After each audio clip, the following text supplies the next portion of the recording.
Yeah, it's JD in the Bag podcast and myself, Chuckie Online. I got my guy Jesse Lingard in My guy, my brother. You good? How are you, man? Yeah, I'm good. How's it been for you today? It's been nice and relaxed, chilled vibe. It's Yeah. always good working with JD. Yeah. Yeah, production's been good. The crew's been good, so Yeah. exciting.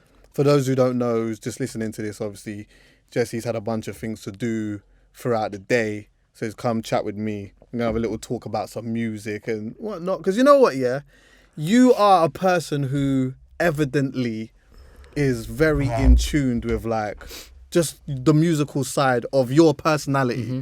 Do you get what I'm saying? And I just kind of want to get a little understanding about, like, what was being played in your house when you were growing up? I always have vivid memories of, like, coming home from school and my mum in the front room dancing to Luther Vandross and these type of things. It was like, all them. what was it for you? It was all them. So obviously I had my dad's side and my mum's side. Mum's side more like house, like Luther Vandross, like you say. Word. Yeah, my dad and mum could both dance in it. Oh, so serious? That's where I think my dancing came from. My brother's a professional dancer as well, so music and dancing have always been around me growing up anyway. So yeah. that's why to this day I dance and I listen to music and enjoy music as well. Yeah. That's kind of sick actually, because like what I've noticed anyway from like my parents and just people around me who's grown up like with music heavily being a part of them is that like the mum's kind of into soul or house or whatever it may be, a little bit of reggae or whatnot, and the dad's more into like more of the harder side of stuff. Do you know what I mean? Yeah. My dad's more like old school hip hop. My mum's kind of up to date, to be fair, with the music nowadays. Yeah, she likes listening to like Mostack. Mad, serious? Right, yeah, all the That's you. What she ring you sometimes and be like, like, have you heard this tune? Yeah, from if I'm in the car with her, like, and I'm putting the music on, and she'll be like putting her glasses down, like, what's this song? Yeah. Downloading it, Spotify, everything. So she's up to date. My little sister loves music. My brother loves music. So like I said, it's been around us from day, to be honest. I kind of find it like elements of it kind of sick when you get like the parents and stuff really in tune a little bit on what's happening around us musically and that as well, because for both of us as well, like a lot of them are people that we know or that we've sort of interacted with. So like when you have like a parent that's kind of like, oh, who's that? Like they're good. There's like a part of it that feels good. Yeah. No, I think especially in this generation now, a lot of things are changing where, back then you would never like mix music with football, like see a footballer being like friends with a music artist, but now it's just like it's normal. Like it's strange, but it's good and it's going in the right direction, I think. Definitely. But that's the thing, it's like when I think about it now, it's weird for me to even look back at it and think that at a point that was not a norm, because music and footballers, there's always been like an underlying thing. It's just not being like how it is today. Do you get what I'm saying? Yeah. Why do you think that is though? I think it's just generation change. Yeah. Like, it's great that we can interact with, the music artists and they can interact with us. I've got many friends that are music artists. They come to matches. I go to the concert. So, there's always been that respect and that love, I feel. But it's just about, that someone just breaking the barrier and, going into that world. Yeah, definitely. Was you buying music when you was young? Yeah, obviously, like, the CDs. Yeah. Obviously, with the first CD I had was So Solid Crew. Yeah. 21 Seconds was my favourite track. My dad had it on the car pretty much every day. Yeah. So I know all the lyrics to that already. In London, yeah, So Solid obviously were like creating something that we'd never really seen before. Yeah. And I still think that like now, like there are obviously a lot of people that understand the doors that they've broken down or whatnot, yeah. But I do feel like there should be more conversations about the impact that they actually really had. And being from London, I felt it and saw it, yeah. But being from where you was from, like what was the perception of it then? Like what was it like?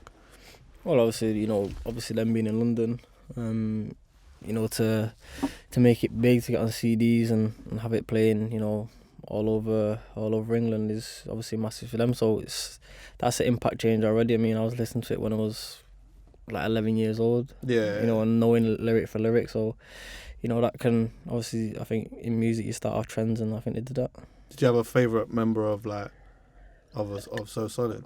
Nah, I love them all. I ain't gonna lie. Even to you, bro. every verse. Serious? I love, yeah. Bro, I ain't even gonna lie. Asher D, who's obviously Ashley Waters, you see him in Top Boy and that. Yeah. He was he was one of my favourites, bro. Yeah. Like, serious, stylistically, everything. Like, them man there was something so different about them. Like, just the rapping, the way that they went from the garage thing to just the rapping side of stuff. Do you get me? No, it's good vibes. It's always good vibes with them, I feel. They always made, like, music that could relate to people and, you know, could get you off your seat. Yeah. What else was you listening to as a young buck, though? Like, what else was going on? What you was listening to while you was just like, what was going on in school? What was happening in school? Schools like Walkman days and bro, and stuff like that. And wait, listen. Let's not even skip past that because some people don't even know what a Walkman is. That's what I'm saying. We need to even nowadays discuss that. Walkmans. We used to like infrared music from each other's phones and that. Like infrared, no one uses that anymore. But I remember that when I was in school, that Crazy Frog was out back then. Yeah. And that went like viral. Like, it's just crazy how the generation can just change. For those who don't know, Crazy Frog was like, what did that start from? Was that it was like an advert or something? Yeah, like that? It was like a little advert, and it was like some crazy frog that was just making bare mad noise and that. That's crazy. That's bringing back bare memories for me, man. That's what I'm saying. But a Walkman, just like having a tape, because you used to pass around tapes and stuff like that. Was you doing that as well? Yeah. We used to go training. We used to get the minibus and, you know, we used to be swapping tracks. We used to be playing them in school. You know, playing them in the changing room. So even back then, you know, music was still big, you know, in our eyes. And now it's just, you know, it's gone to a different level. I feel it's good that, you know, the UK, you know, the grime scene is mixed in with the Americas now. You see more of like Drake and Skepta combining, and I think it's good. I think that you've always been waiting for that changeover, and now it's been happening. I think obviously Drake was one of the first to do that. Yeah. You know, he was clever by coming to the UK and getting his music out there and helping you know, a lot of the London rappers get known out there. So I think that's a great pivotal step. point as far as I'm concerned, man. A very pivotal point when you have somebody who has that level of stardom that comes and reaches and starts checking for people like that. That's what I'm saying. You know, it puts a lot of eyes on them, and I think it's like it kind of almost works in some kind of way with footballers and artists and that too. You know, like obviously you got a lot of fans, and then, you know, you're with an artist who potentially has a lot of fans and stuff like that, and it's like there's like a thing that sort of marries together that you may not even necessarily be aware of, and that's just coming off the fact that you just rate a man. Yeah, it's like different fan bases. Like you can connect to different fan bases, you know, through different people. So it depends who you connect with. You know, where it's, you know, people in different sports, cricketers, golfers, music artists. You know, your fan base is increasing. Yeah. Was there anything like music-wise, that sort of, because naturally, obviously, other footballers are going to inspire you, innit? When you're a kid, you look at other footballers and you think, oh, like, I want to be that guy, or I want to do this or whatever. Was there like anything that was happening musically that inspired you professionally as well, though? Like as a young buck, not as an adult, but as a young person, like, did you listen to any artist that made you feel like, like, this makes me want to win even more? Not necessarily in that way, but, you know. And when I say win, I don't mean like a game. I mean in life. You know, like in life when you're thinking, I just want to, like, obviously I just want to make sure that I want to be the guy, innit, essentially. Yeah. No, I don't much music to really do that. I was always concentrating on football and, you know, wanted to make it professionally. But, you know, like I said, music's been around for years, and just to be in that environment of music before matches and stuff like that, and, you know, growing up listening to different generations of music can always inspire you in different ways. Yeah. How are you consuming your music now, though? Are you like more streaming? Do you still buy music? No, it's just off Spotify. Is it? Yeah. Wow, the buying music is really a thing of the past now, but mad. I still buy some stuff though. Yeah, occasionally. Like, it's different because obviously I'm a DJ and that as well. But like, if I hear something, sometimes I'll just buy it. Sometimes I might just grab a vinyl just for the sake of buying a vinyl or whatever. Do you buy? You don't buy vinyl? No. I'm just straight off Spotify. Yeah. As soon as I hear the song Shazam, quick. out, straight to Spotify, downloaded, add to the playlist. What are you listening to at the moment? Everything at the moment. Young Thug's album. Oh yeah, I ain't even heard that yet. You not heard it? No. That just dropped recent, isn't it? Yeah, it's fire. H's album just dropped. Yeah. Been listening to that. So there's a mixture, like, I even like the old school songs. Like, I have so many on my playlist, like different songs. Yeah.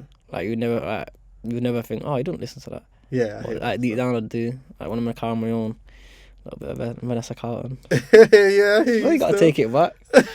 What, slow jams and that as well, yeah? For everything. Yeah. Slow jams, everything. In the whip, I think people would be mad surprised at some of the things that I'm listening to. On me, bro. On me. Like, it's just the whole thing that creates I don't know, man. You know, like, we're just in different zones all of the time. Sometimes you're in a hype vibe. Yeah. Sometimes it's late in the night. You're just driving slow, and you need a vibe to kind of match that. Do you get me? Especially in the mornings and that, when you drive to work and like a little bit of slow jams. But sometimes I like getting hyped in the morning, to be fair. Is it? I need something to wake up. Need some grime in the morning. Grime in the morning? Grime in the morning. Raw. I ain't even, do you know what? I'm a love grime, you know. I don't even think I've ever listened to it in the morning like that. Actually, that's mad, to be fair. But sometimes when there's a song that just come out and I like it, it'll just get repeated all day, like for a week, non-stop. Yeah, I'm like that. I should repeat songs. Oh, so like, if you like a song, you'll batter it. Batter it for a week. Bruv. And it'll still be good in 2 weeks. And you still 100%, bro. 100%, bruv. I'm not going to lie to you, yeah? There's certain songs I think I've listened to clean 150 times in one day. Easy, bro. Easy. Have you ever listened to a song, like one song, just on the journey? Like just one song for a whole journey? I put it on repeat. Yeah. That's me, honestly. See your playlist and that. Do you share it amongst the man more? I think one of my playlists on Spotify is public anyway. Is it, yeah? So people can go on and listen to what I've got on there. There's a playlist called, I think, Jesse Lingard. Okay. There's like 700 songs on there or something. Yeah. And it's just a mixture of everything. Yeah. But I think that's public, innit? So fair. Many people can listen. I'm gonna grab that. What's like, because I know you're a live show man. I know you like going to live shows and stuff like that. That's like one of my favorite things to do. Mm-hmm. Especially like, I'm a guy where at the end of the year, usually I always kind of reflect at like some of the best live shows that I've been to and whatnot. Like for you, Drake's one. Yeah, that was hard. I ain't gonna lie.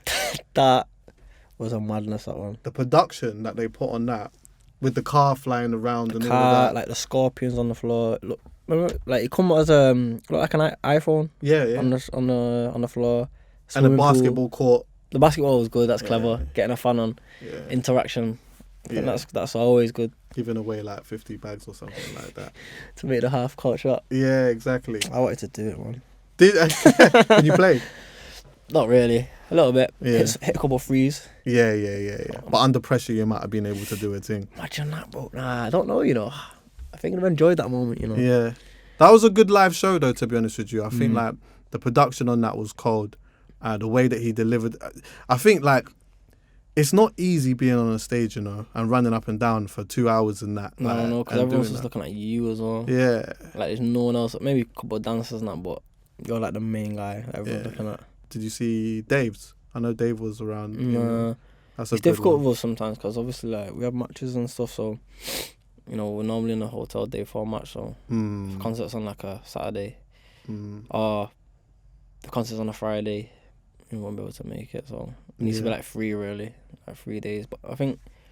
Do you ever get FOMO? I know, obviously, like, you got the game and like you focuses on the game and stuff like that, and ultimately, like, footballers being able to provide you with like many happy moments in your life and stuff like that. But do you ever like sometimes this is nothing to do with football, but sometimes like you see a show and feel, God, I missed that one. Yeah, I think that's normal. But you know, you got to run the celeb job as a footballer. You know, that comes first, and either way, you just look at people's Snapchats and just pretend you're there, innit? Yeah, that's mad still. With Snapchat, you could actually watch a whole concert. You know? Yeah, standard that. Literally from bare different angles. Everywhere. You see like the backstage, the arena. Yeah, exactly. Nah, man, but you know, like, as I said, live shows is definitely something that that is a big thing for me. Do you have like a tune at the moment that kind of like gets you ready for the game at all? Like anything in particular at the moment? Like I said, I have a lot, but the moment I've been listening to Young Thug's album. Yeah. And Hot by Young Thug and Gunna. Yeah. Or Surf, Young Thug and Gunna. Yeah, They're the two like the most like they're the songs that I've been in the car like repeating at the moment. Yeah.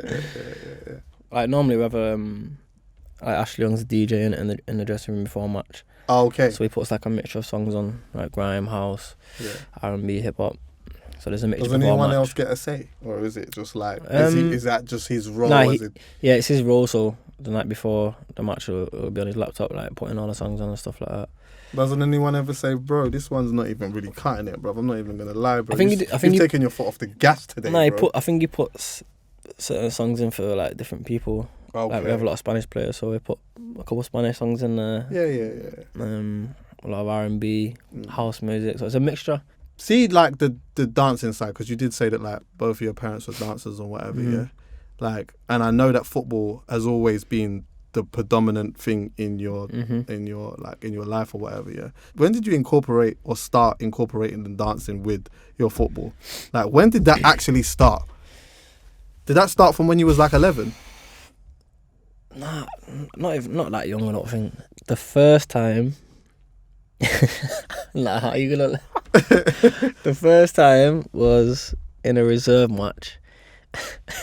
I put white tape on my fingertips like Michael Jackson. Oh wow! I scored and did like the kick and then did like the fingers in front of my face. Yeah, I think my brother's got a video of it. I think he's got a video of it somewhere. And that was the first time like I proper like did something, and then after that, I think it was on my first goal for United against West Brom. I did have you seen Any Given Sunday? Yeah. So when Willie Beam was doing that, yeah, of course, I was doing the Willie Beam and Shark celebration with Daily Blind, and that was one of the first time after the Michael Jackson one. See, after the Michael Jackson one, did everyone gas you though? Is that what like is that? It was just weird because I don't know why I'm playing with tape on my fingers anyway. Do you know what I mean? Like people looking at me in the change like, "What are you doing?" Yeah. Like I'm gonna. But it makes sense. Do you know what? When it makes sense to you, nothing else really matters. I know that's what I'm saying. It doesn't even really matter. I've got tape on my fingers, innit? That's just what that is, bro. It will make sense later. Either you get it or you don't get it. Well, man. May the moonwalking continue. Do you know what I mean? Thank you. I'm never mad at it. I'm just never mad at it, bro. Yeah, I hope it keeps coming. And yeah, man, we'll reason, bro. Appreciate that, bro. Yeah, thanks for coming by, man. Anytime, my brother. Love, Thank man. you.